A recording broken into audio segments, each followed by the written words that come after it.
Good day everyone, I'm Ibert Hussein. This is my video report of Group 2 Calorimetry.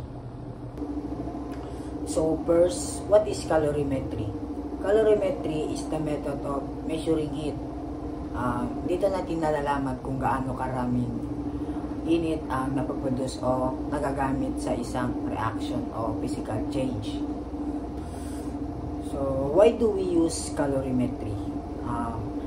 Ginagamit natin ito para malaman kung exothermic ba ang reaction o meaning naglalabas ng init o endothermic meaning kumukuha ng init.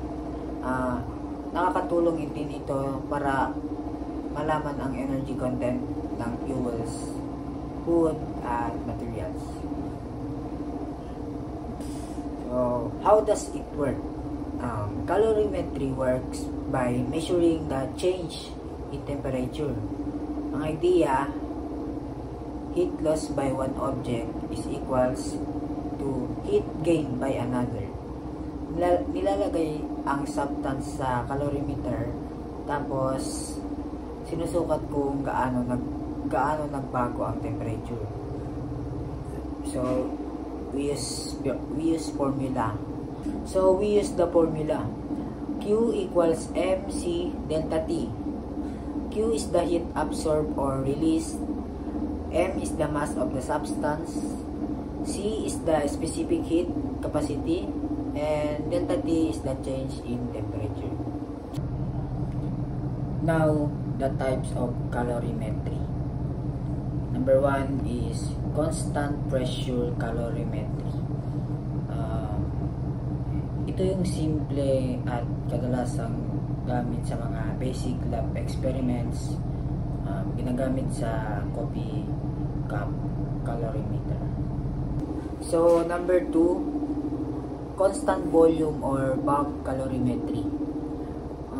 Ito naman ay ginagamit sa combustion reactions gaya ng pagsunog ng fuels. Very accurate ito para malaman ang energy content ng gasolina at pagkain.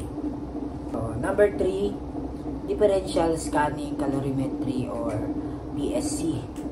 Ito naman ay para makita kung paano nagbabago ang isang material habang pinapainit o pinapalamig. Ginagamit sa plastics, medicines, at materials testing. Number 4, reaction calorimetry. Sinusukat nito ang heat habang tumatakbo ang isang chemical reaction. Useful ito sa industry para mas safe at mas efficient ang processes. And last is solution calorimetry. Ito naman ay para sa reactions na may natutunaw o nahahalo.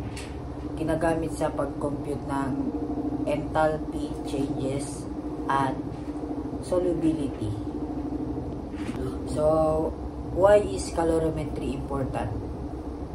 So, it helps us to understand energy changes.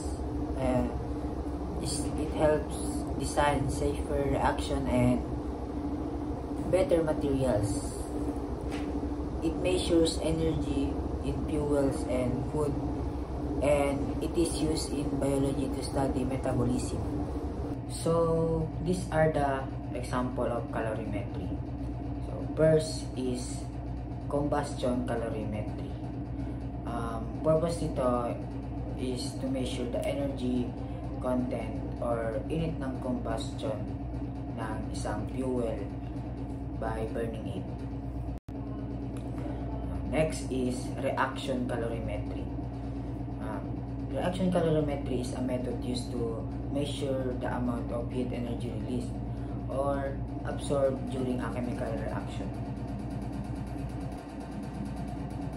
And lastly, the solution calorimetry.